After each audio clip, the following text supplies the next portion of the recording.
रामकृष्ण हरी. आम्ही निघालो आहे पंढरपूरला. जाता पंढरीशी. तिथे निघालो 12:30 वाजता. पोचलो 12:30, 1:30 वाजल्या. 1:30 ते 2 वाजल्या पोहोचायला. मग चालत चालत चालत आम्हाला दुसऱ्याच बाजूला सोडलं होतं रिक्षावाल्याने. मग चालत चालत चालत नामदेव पायरीजवळ गेलो. गेल्यानंतर नामदेव पायरीचं दर्शन हे घेतलं आहेच, पुढं तुम्हाला सांगते बरोबर. नामदेव पायरीचं दर्शन घेतल्यानंतर आम्ही ठरवलं की बारीत उभं राहायचं. बारीत उभं राहायचं म्हटल्यानंतर आता मोबाईल पिशवी ते सगळं ठेवायचं असतं, म्हणून म्हटलं चला ठेवावं म्हणून तिथं सगळं ठेवलं. आणि पूर्ण असं नदीकडं गेलो खाली. त्या पायऱ्या आहेत का लोखंडाच्या, तिथून चढायला होऊन इतकी गर्दी होती. 4 ते 5 तास लागले असते. त्यामुळे आम्ही काय मग दर्शनाच्या वरती रांगेत काही चढलोच नाही. नकोच म्हणलं, मुखदर्शन घेऊया पांडुरंगाचं. मग पांडुरंगाचं दर्शन घेऊया म्हणलं मुखदर्शन, की मग गेलो सगळं मोबाईल ते ठेवून. मुखदर्शन हे झाल्यानंतर मग आमच्या मुलाचा फोन आला की जावा म्हणले, अजून आहे तिथं ओळखीचं म्हणल्यावर मग आम्हाला नामदेव पायरीचं दर्शन घेतलं. आणि जावा म्हटल्यानंतर परत ओळखीचे निघाल्यानंतर परत मग आम्ही परत सामान ठेवलं घेतल्यानंतर बघा तो किती माणुसकीचा आहे. मोबाईल पिशवी ठेवल्या त्यानं काय पैसेच घेतले नाहीत, अजून माणुसकी आहे. मग ठरवलं की चला आता परत जायचं दर्शनाला. मग इतकं जे आनंद झाला ना, म्हणजे डोकं पांडुरंगाच्या पायावर ठेवून दर्शन आपल्याला मिळणार म्हणल्यानंतर ओळखीमुळं.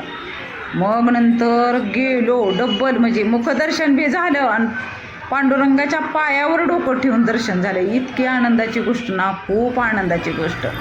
मग सगळं दर्शन ही परत डबल झाल्यानंतर कृष्णाचं दर्शन घेतल्यानंतर रुक्मिणीचं दर्शन घ्यायला लागलो. पांडुरंगाचं दर्शन घेतल्यानंतर तुम्हाला सांगते. आणि आमच्या शीतलच्या ओटीत इतका जी रुक्मिणीचा चांगला चुडा दिला ओटीत, तितका जी मला खरं आनंदी झाला तुम्हाला सांगते.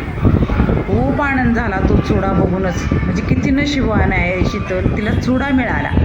मग नंतर रिक्षा करून आलो स्टँडवर. दिवस मावळायला लागला होता. हा चुडा बघा, रुक्मिणीचा चुडा शीतलच्या ओटीत घातला. ती रुक्मिणीची पुजारी असते तिनं, कितीही आहे. नंतर घरी आल्यानंतर मस्तपैकी चहा करून पिले. छान वाटलं, कंटाळून आले ते. घरचा चहा पण छान वाटतो.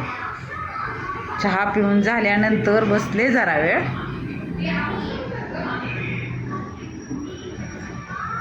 मग दुसऱ्या दिवशी सकाळी सगळ्यांना गुड मॉर्निंग. इतकी बागेतली छान गुलाबाची फुलं आली होती ना, हे तर चित्र काढल्यासारखेच फुलं आहे नुसतं. इतकी छान गुलाबाची फुलं आली होते. नंतर मग स्वयंपाकात जिरा राईस केला आणि ही आहे काजू करी केलती. आज पाहुणे येणार होते त्यामुळं काजू करी केलती घरच्या घरी, हॉटेलसारखी.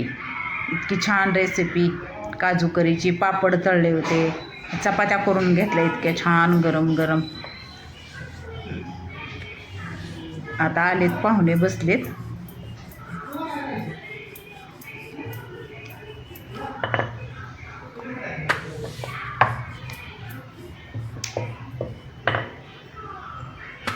चपात्या करून झाल्यानंतर मग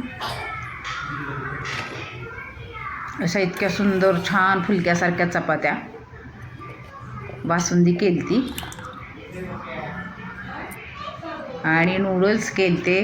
भरपूर केलतं पाहुण्यांसाठी.